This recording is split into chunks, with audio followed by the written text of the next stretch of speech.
வணக்கம். இன்றைய மாவட்ட செய்திகள்.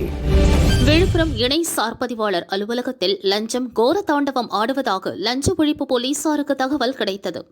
இதனையடுத்து இணை சார்பதிவாளர் அலுவலகத்தில் அதிரடியாக புகுந்த லஞ்ச ஒழிப்பு போலீசார் 4 மணி நேரமாக சோதனை நடத்தினர்.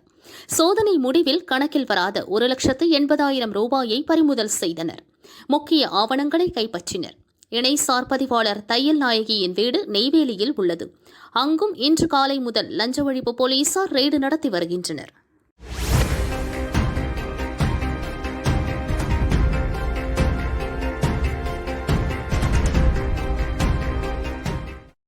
சிவகங்கை மாவட்டம் மானாமதுரை அண்ணா சிலை பகுதியில் இந்தியன் வங்கி உள்ளது. நேற்று காலை ஊழியர்கள் வங்கியை திறக்க வந்தபோது மெயின் கேட்டின் பூட்டுகள் உடைக்கப்பட்டிருந்தது. வங்கியின் மாடிப்படி ஜன்னல் கம்பியை வளைத்து கொள்ளையன் உள்ளே சென்று கொள்ளை முயற்சியில் ஈடுபட்டது தெரியவந்தது. இதுகுறித்து வங்கி மேலாளர் போலீசில் புகார் கூறினார். எஸ்பி ஜொங்கரை பிரவீன் உமேஷ் அங்குள்ள சிசிடிவி கேமராவில் பதிவான காட்சிகளை ஆய்வு செய்தார். அதில் கடந்த 19ஆம் தேதி ஞாயிற்றுக்கிழமை அதிகாலை 3:18 மணிக்கு கைலி அணிந்த கொள்ளையன் வங்கியின் மெயின் கேட் பூட்டிற்குள் வெடிமருந்து பயன்படுத்தி பூட்டை உடைக்கும் காட்சி பதிவாகி இருந்தது. பூட்டை உடைக்க கொள்ளையன் முதல் முறையாக வெடிமருந்து பயன்படுத்தி இருக்கலாம். வங்கிக்குள் புகுந்த கொள்ளையன் இரும்பு பாதுகாப்பு பெட்டகத்தை உடைக்க முடியாததால் வெறும் கையோடு திரும்பியதாக போலீசார் தெரிவித்தனர். தனிப்படை அமைத்து பலே கொள்ளையனை மானாமதுரை போலீசார் தேடுகின்றனர். கொடைக்கானலில் தொடர்ந்து கனமழை பெய்கிறது. இதனால் கோடை விழாவையொட்டி இன்று நடைபெற இருந்த படகு போட்டி ரத்து செய்யப்பட்டது. இப்போட்டி வரும் 25ஆம் தேதி நடைபெறும் என சுற்றுலாத்துறை அறிவித்தது. சிவகங்கை மாவட்டம் காரைக்குடியைச் சேர்ந்த நகை வியாபாரி சரவணன். இவர் நேற்று இரவு சென்னை ஜாஃபர்கான் பேட்டையில் நகை வியாபாரிகள் கொடுத்த சுமார் 75 பவுன் நகைகள் மற்றும் தனது தேவைக்காக கொண்டு வந்த 7 கிலோ வெள்ளி கட்டியுடன் சென்னையில் இருந்து காரைக்குடிக்கு பஸ்ஸில் வந்து இறங்கினார். 5 விளக்கு பகுதியில் உள்ள தனது வீட்டிற்கு நடந்து சென்றார். அவரை முகமூடி அணிந்த 4 பேர் 2 டூவீலர்களில் பின்தொடர்ந்தனர். சரவணனை கத்தியை காட்டி தாக்கினர். மயங்கி கீழே விழுந்த சரவணனிடமிருந்து 75 பவுன் நகைகள் மற்றும் 7 கிலோ வெள்ளியை கொள்ளையர்கள் வழிப்பறி செய்து தப்பினர். சிசிடிவி காட்சிகளை வைத்து கொள்ளையர்களை போலீசார் தேடுகின்றனர். திருப்பூர் நஞ்சராயன் குளம் 280 ஏக்கர் பரப்பளவு கொண்டது. இது பறவைகளின் சரணாலயமாக பாதுகாக்கப்பட்டு வருகிறது. இங்கு ஆண்டுதோறும் ஆஸ்திரேலியா, அமெரிக்கா போன்ற நாடுகளில் இருந்து வரும் பறவைகள் தங்கிவிட்டு செல்வது வழக்கம். குளத்தில் ஏராளமான மீன்கள் வளர்கிறது. கடந்த 2 நாட்களாக பெய்த கனமழையால் ஓடை, நொய்யலாறு என அனைத்து இடங்களிலும் மழைநீர் பெருக்கெடுத்து ஓடியது. நஞ்சராயன் குளத்திற்கு அதிகப்படியான மழைநீர் வந்ததால் ஆக்சிஜன் பற்றாக்குறை ஏற்பட்டு மீன்கள் செத்து மிதந்து வருகிறது. இறந்த மீன்கள் அகற்றப்படாமல் இருப்பதால் கடும் துர்நாற்றம் ஏற்படுகிறது. தொற்றுநோய் பரவும் அபாயம் நிலவுகிறது.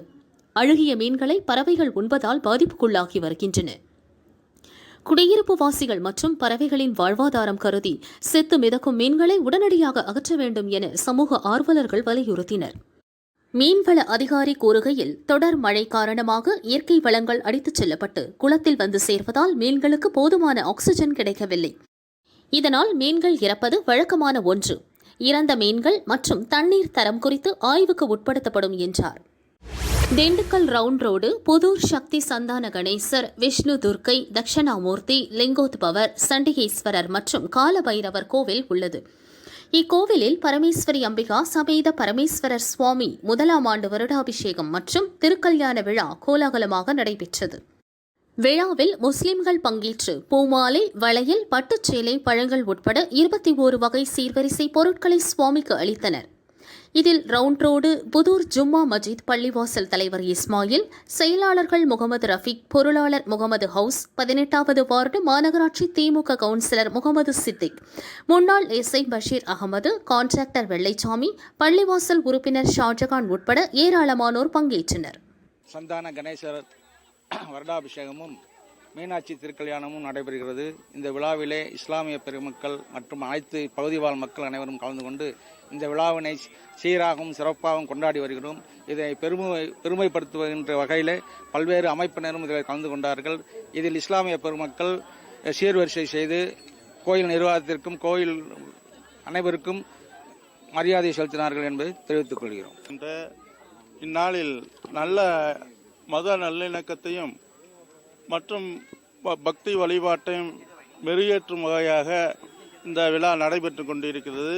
அருள்மிகு சந்தான கணேசர் சக்தி கணேசர் திருக்கோயிலில் உடனுறையும் பரமேஸ்வரர் மற்றும் மீனாட்சி அம்மனுடைய திருக்கல்யாணம் அதிவிமரிசையாக நடைபெற்று கொண்டிருக்கிறது.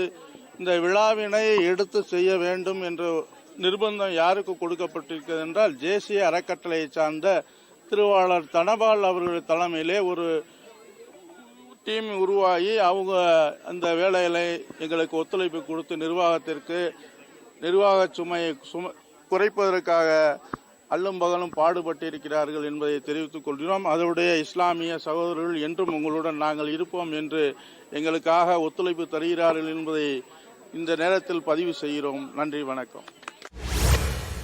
கன்னியாகுமரி மாவட்டத்தில் தொடர்ந்து கனமழை பெய்து வருகிறது. இன்று காலை நிலவரப்படி முள்ளங்கானவிளை பகுதியில் அதிகபட்சமாக 66.8 மில்லிமீட்டர் மழையளவு பதிவானது. 48 அடி உயரம் கொண்ட பேச்சுப்பாறை அணை 45.07 அடியை எட்டியது.